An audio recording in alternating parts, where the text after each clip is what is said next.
Hello everyone, this is Wesam Thabet from Islamic University of Gaza. Today I will present to you a topic that you might consider weird or strange, which is Shakespeare's use of fools in his plays.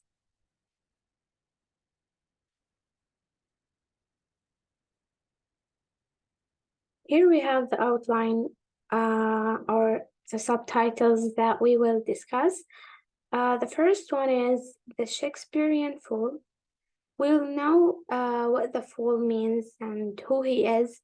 Also, you'll see if Shakespeare is the first one who added them to his plays or not. What do you think? Please write your opinion in the comments. The second one is the characteristics of these fools. The third one is the differences between the fool and the clown. The last point we will see an example in 12th Night.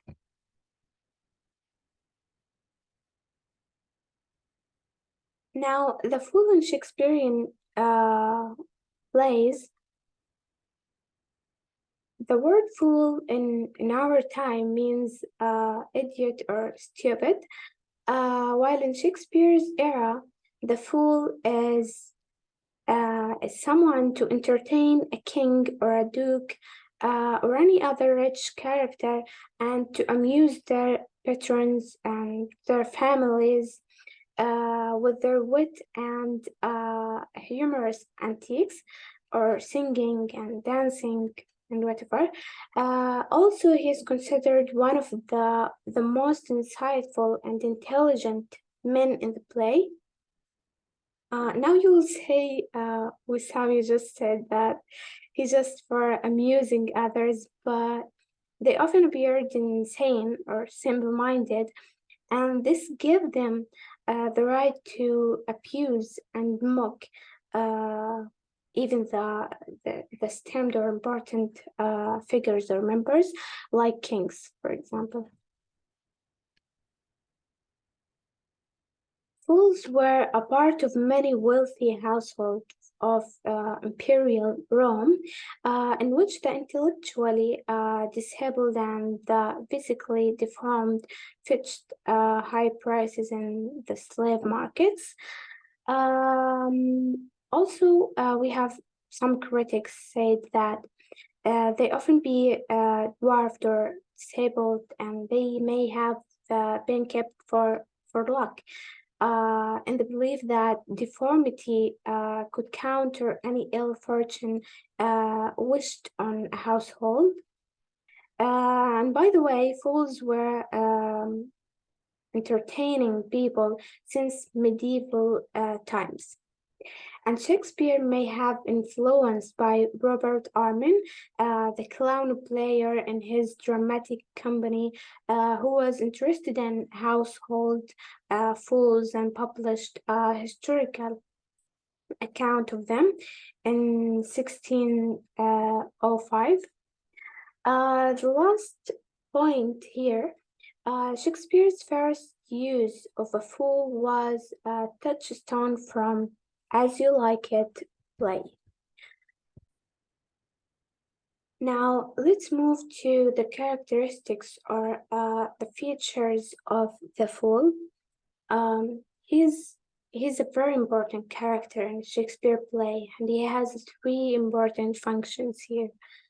The first one, he has license to speak truth to power with no holds barred in a context where no one else dare to do that. Number two, he acts like the chorus in Greek drama, who comments on the characters and their actions for the benefit of the audience.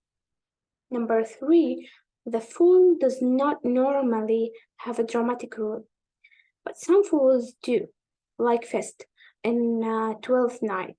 He not only participates in the scheme to insult the unpopular steward Malvolio, but takes a leading part in tormenting him.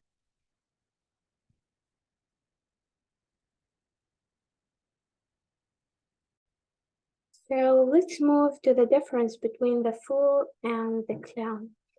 In Shakespeare's plays, we have the two. We have fools and clowns.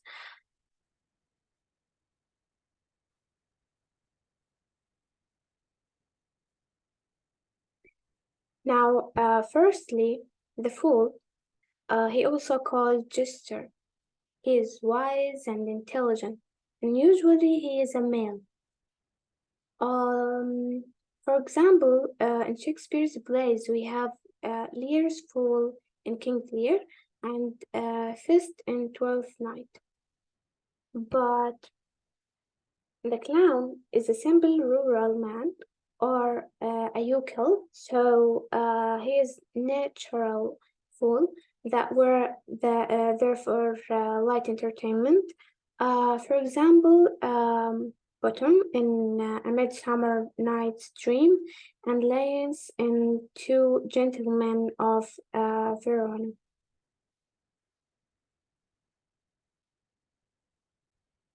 The last thing that we will see is an example from Twelfth Night, who's Fist. He's a fool. The main story is about the various tangled love affairs that go on in the play.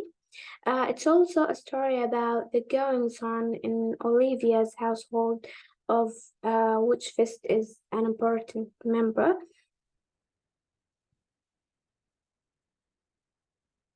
Fist is a character in Twelfth Night. He is a jester employed by Olivia, who is a wealthy lady of Illyria. Fist's job is to make her laugh, and his particular skills are singing and dancing. He is also a moonlight, going to the houses of other wealthy people to perform for them. But as we said, he is a wise fool. So that G.L. Kittredge called him the merriest of Shakespeare's fools. And we have